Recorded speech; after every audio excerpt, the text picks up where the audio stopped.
नमस्कार, जोहार। मेरा नाम चितरंजन कुमार है और आप देख रहे हैं द भारत मित्र। राष्ट्रीय गीत वंदे मातरम को लेकर केंद्र सरकार की तरफ से नए दिशा निर्देश जारी किए गए कि वंदे मातरम यानी कि राष्ट्रीय गीत अब सबके लिए बहुत जरूरी है और सबको सम्मान में, राष्ट्रीय गीत के सम्मान में सबको खड़ा होना है, जैसे आप राष्ट्रगान के लिए खड़े होते हैं।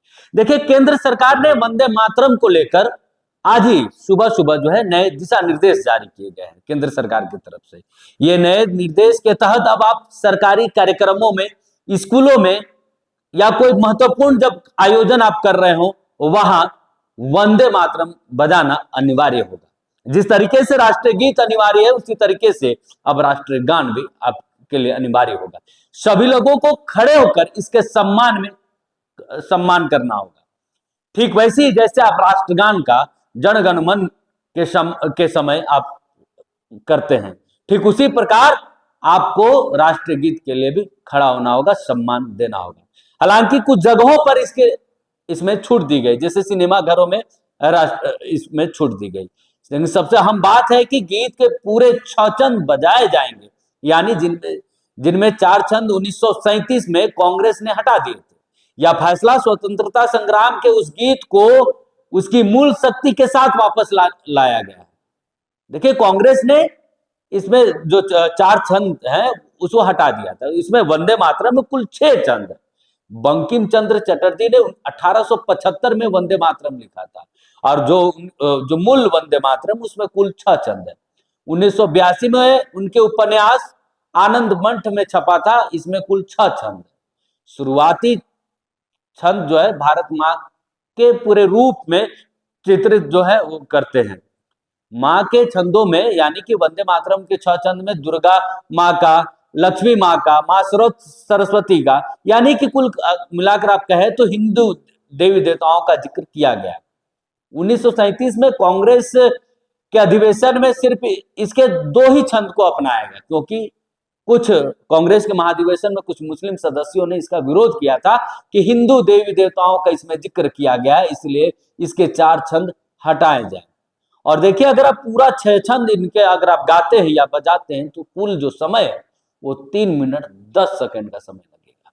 कांग्रेस महाधिवेशन में 4 छंद समय को लेकर नहीं हटाया गया, बल्कि इसलिए हटाया गया था क्योंकि इसका विरोध किया जा रहा था कि जो वंदे मातरम, जो मूल वंदे मातरम पूरा अगर आप पढ़ेंगे या गाएंगे तो उसमें आप देखेंगे कि अंतिम के जो 4 छंद है उसमें हिंदू देवी देवताओं का जिक्र है, शक्तियों का जिक्र है, जिससे और यह पूरा वंदे मातरम का जो स्वरूप है अगर पूरा पढ़ेंगे तो देखेंगे भारत माँ का पूरा चित्रण है, भारत माँ के पूरा स्वरूप का व्याख्यान है।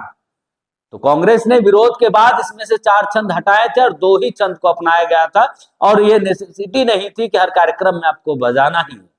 हालांकि कांग्रेस के कार्यक्रमों में वंदे मातरम जरूर गाया जाता है, क्योंकि कांग्रेस के पार्टी का महाधिवेशन हो या फिर राष्ट्रीय ध्वज करना हो तो राष्ट्रीय गीत के बाद जो है राष्ट्रगान भी किया जाता है। लेकिन ये 2 ही छंद कांग्रेस के कार्यक्रमों में भी बजाए जाते हैं। तो उस 2 छंद को कांग्रेस हमेशा से गाती रही, लेकिन अब चाहे वो कांग्रेस हो, बीजेपी हो, सरकारी कार्यक्रम हो, हर जगह आपको पूरा वंदे मातरम गाना होगा, पूरे के पूरे 6 छंद आपको गाने होंगे। और ये नए नियमावली में यह निर्देश जो है जारी किया गया है, ये लागू किया गया है, यानी कि अब आपको पूरे 6 छंद, यानी सरकारी विद्यालयों में भी पूरे 6 छंद जो है गाने होंगे। अब जब बीजेपी की तरफ से, क्योंकि केंद्र में बीजेपी की सरकार है, जब केंद्र सरकार ने इसे लागू किया है, पूरे 6 छंद को लेकर दिशा निर्देश जारी किए गए, तो इसको लेकर कांग्रेस की तरफ से पलटवार किया गया है कि यह पूरा का पूरा बंगाल चुनाव को लेकर यह एक राजनीति, सोची समझी केंद्र सरकार की एक राजनीति है, बंगाल चुनाव को प्रभावित करने की एक रणनीति बीजेपी की है। यही कारण है कि इससे पूर्व में भी सदन में वंदे मातरम को लेकर बीजेपी बहस चाहती थी। उन मुद्दों से भटकाया जा रहा है लोगों को, जो मुद्दे राजहित, राष्ट्रहित के लिए जरूरी है, जिन मुद्दों पर बहस होना चाहिए, उन मुद्दों से लोगों को भटकाने के लिए जो है वंदे मातरम का मुद्दा लाया गया है। वही कई कांग्रेस के नेता यह भी कह रहे हैं कि वंदे मातरम सर्वसम्मति में यानी सर्वमान्य में यह एक्सेप्टेंस इसकी नहीं मिलेगी, क्योंकि कांग्रेस ने पूर्व में ही विरोध के कारण जो है चारचंद हटाया था, और विरोध केवल एक व्यक्ति नहीं कर रहा था बल्कि कई लोग विरोध कर रहे थे, जिसके कारण ही कांग्रेस ने हटाया था। पहले कांग्रेस के कुछ नेताओं के अब बयान सुनिए। आज से नहीं, कब से गाते हैं हम लोग। बंगाल का चुनाव आया है तो अभी ये सब होगा। आपको लग रहा है कि इन मुद्दों पर भी अब सीधे तौर पर राजनीति हो रही है? आप और इम्पोर्टेंट बात करिए ना, आप लोग को एजेंडा वहाँ से दे देता। कंपलसरी है, गाना होगा, गवर्नमेंट फंक्शन हो या स्कूल्स में भी जिस तरह से कंपलसरी, और मैम स्टैंजा 6 होंगे, 2 नहीं। देखिए, चाहे राष्ट्रगान हो या राष्ट्रगीत हो, तमाम चीज़ें राष्ट्र से जुड़ी हुई चीज़ें हैं, इसको हमेशा सम्मान देना चाहिए। इसमें मगर कुछ लोग अगर राजनीति करते हैं, जैसे हम लोगों ने कुछ दिनों पहले सदन में भी देखा था कि केंद्र सरकार इसमें बहस कराना चाहती थी, उन चीज़ों में, राष्ट्रवादी चीज़ों में अगर आप राजनीति करेंगे तो मुझे लगता है इससे ज़्यादा मुझे दुर्भाग्यपूर्ण और कुछ नहीं हो सकता है।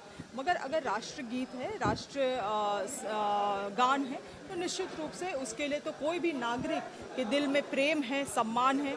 आज भी अगर राष्ट्रगान होता है, वंदे मातरम या भारत माता की जय लगाई जाती है, तो हम सभी के दिल में एक भावना जाग उठती है। मगर इसमें जिस तरह से बीजेपी राजनीतिकरण कर रही है, मुझे लगता है हाल ही के दिनों में जो स्थिति बन रही है देश की, जो कंप्रोमाइज स्थिति बन रही है, उन चीज़ों से नज़र चुकाने का भी, नज़र बचाने का भी एक तरीका है इनका।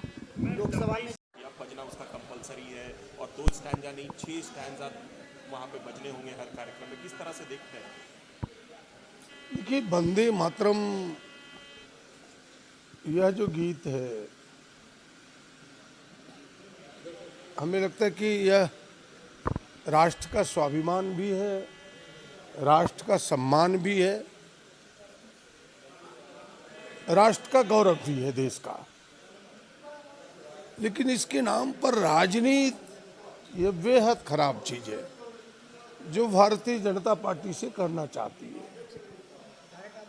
वो भारतीय जनता पार्टी जिस वंदे मातरम गीत को गा करके लाखों लोग कुर्बान हुए और इस तिरंगे को प्राप्त किया, देश की आजादी को प्राप्त किया, आज भारतीय जनता पार्टी के नेता उनकी मातृ संस्था उस आजादी को भी झुठला रही है, इस तिरंगे का भी वर्षों से अपमान करता रहा। हाल के दिनों से उन्होंने अपने तिरंगे को सम्मान दिया है। 2007 तक अपने कार्यालय में वो तिरंगे तक नहीं लगाया, आप सबको पता होना चाहिए। यानी जिस वंदे मातरम को गा करके लोगों ने कुर्बानी दी, यानी उस वंदे मातरम का भी अपमान करता रहा। केवल अब राजनीति के लिए, वोट बैंक के लिए इस प्रकार की चीजों को कहीं से कंपलसरी करना, कहीं से इन चीजों को जनता के लिए मजबूर करना, हमें नहीं लगता कि संपूर्ण देश में इसे स्वीकार करेगा।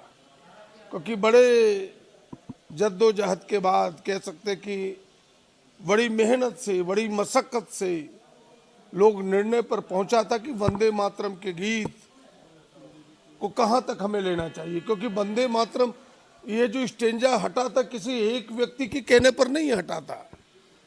जिन लोगों ने इस गीत के प्रति अपने प्राण निछावर की, अपनी जवानी निछावर की, उनके नेताओं की टीम ने इसे कहा कि यह देश धर्मनिरपेक्ष है, सबको स्वीकार हो, हम इस प्रकार के गीत, इस प्रकार के गान को स्वीकार करें, और उसको ध्यान में लेकर निर्णय था। आज का निर्णय इस देश के अनुकूल नहीं है। तो आपने कांग्रेस नेताओं के बयान सुने। इसमें कांग्रेस के झारखंड कांग्रेस कोटे के मंत्री हैं, कांग्रेस विधायक दल के नेता का भी आपने बयान सुना। यानी साफ तौर पे ये कहा जा सकता है, समझा जा सकता है कि कांग्रेस इसका विरोध, कांग्रेस में इसकी एक्सेप्टेंस नहीं है, क्योंकि आज ही से लागू किया गया है। और केंद्रीय गृह मंत्रालय के इन नए नियमों के तहत वंदे मातरम को राष्ट्रगान के तुरंत बाद बजाया जाएगा। यानी पहले जन गण मन, उसके बाद जो है वंदे मातरम गाना होगा। यह सभी सरकारी कार्यक्रमों में, स्कूलों में लागू होगा। यानी कि किसी भी सरकारी कार्यक्रम में, या फिर मुख्यमंत्री या फिर राज्यपाल, राष्ट्रपति के कार्यक्रमों में राष्ट्रगीत के बाद राष्ट्रगान भी बजेगा और इसे गाया जाएगा। और इसे जल्द ही जो है इसकी पूरे नियमावली जो है दिशा निर्देशों के साथ, नए दिशा निर्देशों के साथ इसे लागू किया गया है। और इसको लेकर अब जब भी सरकारी कार्यक्रम होंगे या फिर राज्यपाल, राष्ट्रपति के कार्यक्रम होंगे, उसमें ये नई जो नियमावली है, जो गाइडलाइन है, वो आपको देखने को मिलेगा। बहरहाल विपक्ष इसे बंगाल चुनाव से जोड़ रही है, इसे हिंदू मुस्लिम या जो आप कह लें, लेकिन राष्ट्रगान और राष्ट्रगीत दोनों का सम्मान आपको करना होगा। जनगण मन के बाद वंदे मातरम भी आपको गाना होगा, और सम्मान के साथ, जैसे आप जनगण मन का आदर करते हैं, सम्मान करते हैं, उसी तरीके से सावधान की स्थिति में खड़े होकर वंदे मातरम के गीत गाने होंगे। नमस्कार, जोहार।